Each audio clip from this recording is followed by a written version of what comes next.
नमो भगवते वासुदेवाय। नमस्कार दोस्तों, स्वागत है आपका अपने चैनल हिंदू पर टीवी पर। दोस्तों, मोक्ता एकादशी मार्गशीर्ष मास के शुक्ल पक्ष की एकादशी तिथि को मनाई जाती है। इस दिन गीता जयंती का भी उत्सव मनाया जाता है। इस बार मोक्ता एकादशी का व्रत, आइए जानते हैं मोक्ता एकादशी का महत्व और इसकी व्रत कथा के बारे में। वीडियो को शुरू करने से पहले वीडियो को लाइक करें और चैनल को सब्सक्राइब करें। मोक्ता एकादशी का महत्व।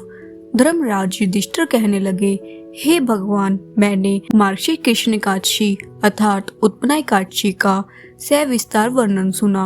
अब आप कृपया करके मुझे मार्गशीर्ष मास के शुक्ल पक्ष की एकादशी के विषय में भी बतलाइए। इस एकादशी का क्या नाम है तथा इसके व्रत का क्या विधान है, इसकी विधि क्या है, इसका व्रत करने से किस फल की प्राप्ति होती है, कृपया यह सब विधान पूर्वक कहिए।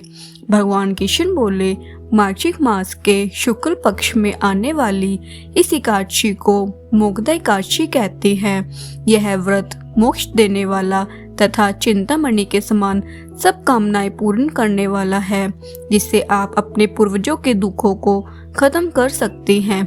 इसका महात्म्य मैं तुमसे कहता हूँ, ध्यान पूर्वक सुनो। मोक्ता एकादशी व्रत कथा। गोकुल नाम के नगर में वैखानस नामक राजा राज्य करता था। उसके राज्य में चारों वेदों के ज्ञाता ब्राह्मण रहते थे। वह राजा अपनी प्रजा का पुत्रवत पालन करता था। एक बार रात्रि ने राजा ने स्वप्न में देखा कि उसके पिता नरक में हैं। उसे बड़ा आश्चर्य हुआ। प्रातः वह विद्वान ब्राह्मण के पास गया और अपना स्वप्न सुनाया। कहा, मैंने अपने पिता को नरक में कष्ट उठाते देखा है। उन्होंने मुझसे कहा है कि हे पुत्र, मैं नरक में पड़ा हूँ, यहाँ से तुम मुझे मुक्त कराओ। जब से मैंने यह वचन सुने हैं तब से मैं बड़ा बेचैन हूँ। चित्त में बड़ी अशांति हो रही है। मुझे इस राज्य, धन, पुत्र, स्त्री, हाथी, घोड़े आदि में कुछ भी सुख प्रतीत नहीं होता। क्या करूं?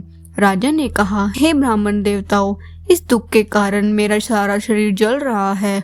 अब आप कृपया करके कोई तप, दान, व्रत आदि ऐसा उपाय बताइए जिससे मेरे पिता को मुक्ति मिल जाए। उस पुत्र का जीवन व्यर्थ है जो अपने माता पिता का उद्धार न कर सके। एक उत्तम पुत्र जो अपने माता पिता तथा पूर्वजों का उद्धार करता है, वह 1000 मूर्ख पुत्रों से अच्छा है। जैसे एक चंद्रमा सारे जगत में प्रकाश कर देता है, परंतु हजारों तारे नहीं कर सकते। ब्राह्मणों ने कहा, हे राजन, यहाँ पास ही भूत भविष्य वर्तमान के ज्ञाता पर्वत ऋषि का आश्रम है। इस समस्या का हल वे जरूर करेंगे। ऐसा सुनकर राजा मुनि के आश्रम में गया।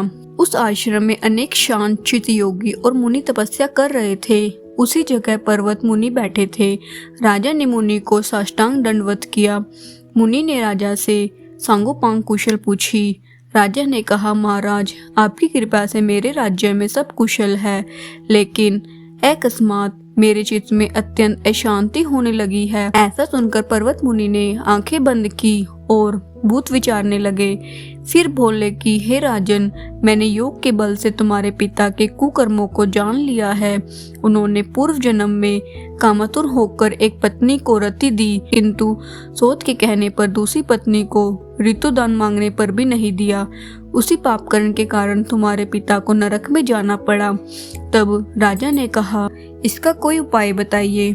मुनि बोले, हे राजन, आप मार्गशीर्ष एकादशी का उपवास करें और इस उपवास के पुण्य को अपने पिता को संकल्प कर दे। इसके प्रभाव से आपके पिता की अवश्य नरक से मुक्ति हो जाएगी।